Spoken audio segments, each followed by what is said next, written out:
Hello and welcome to Tecnia TV. I am Navya Singh, Assistant Professor, Department of Journalism and Mass Communication at Tecnia Institute of Advanced Studies. Well, in today's lecture, we will be talking about media law and ethics. Media law and ethics is divided in 4 units. Unit 1, which talks about freedom of the press and the law, where we'll be covering laws, bills and acts, ordinance, regulations, statute, code, norms and conventions. Unit 2 talks about media laws pertaining to the state, citizens, judiciary, legislature and the parliament. While Unit 3 talks about acts and laws, that talks about introduction to various acts, laws which a journalist needs to know. Lastly, Unit 4 consists of electronic and new media laws. One of the objects of the newspaper is to understand the popular feeling and give expression to it. Another is to arouse among the people certain desirable sentiments. And third is the fearlessness, to expose popular defects, says Mahatma Gandhi. Well, in media law, we'll be discussing the fundamentals today. Media law is the body of law that regulates the production and use of media.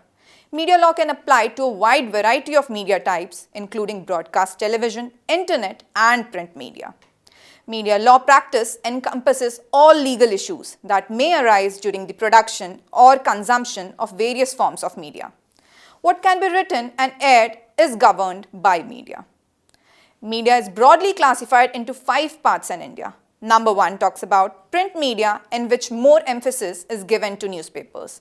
Number 2 is broadcasting, that includes radio. Third is about cable and telecommunication, that includes television, while fourth is about films, and lastly OTT platforms. So coming to the main part, that is legal terminologies, number 1 is bill. Well, a bill can be designed as the initial stage of an act. It is proposal to draft a new law. Generally, a bill is in the form of a document that summarizes what is the policy behind the suggested law and what the said law is going to be. A bill can be introduced by Parliament or state governments itself or proposed by a member of the Parliament. Once passed in lower house after discussions, the bill moves to the upper house for approval. Once the bill is passed by the upper house, then it is sent to the Indian President for his assent. Ultimately, a bill becomes a law, that's an act, or a statute of the land after it is passed by the Parliament and assented by the President. However, not all bills become acts. Some bills do lapse and need to be reintroduced. So that was about bill. Now coming to the act. Once the bill has been passed by the legislature, it is sent to the President or the Governor in case of central law or state law respectively for approvals. After receiving the presidential assent, it becomes an act.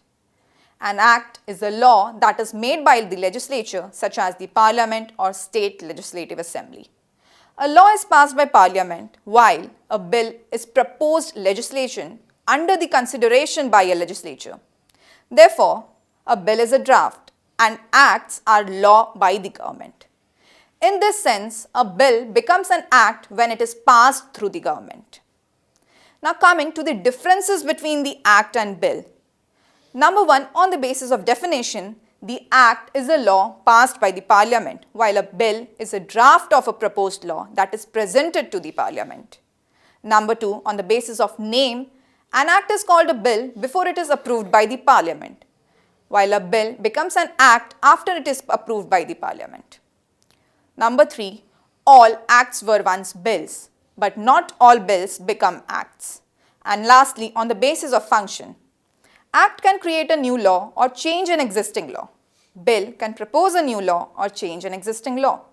And fifth, on the basis of change. It is difficult to change an act once it is implemented. A bill can be changed easily compared to an act. Now, talking about law. Law can be understood as the body of rules established by the appropriate authority and adopted by the country as rules and principles that govern the actions of its members that can be put into practice by the imposition of penalties. There are 2 types of laws. Number 1, common law, and second, statutory law. Common law employs the law that emerges from new decisions made by the judges, courts and tribunals.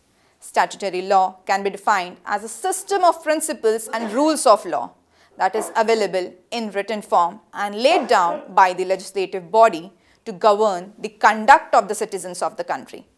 When a bill is passed by both the House of Parliament through enactment, it becomes a statutory law. So, in today's lecture, we have covered the first part of legal terminologies, that is bills, act, the difference between the two and the two types of law. I hope you guys understood the fundamentals of MLE. Don't forget to like, share and subscribe to our channel. Thank you.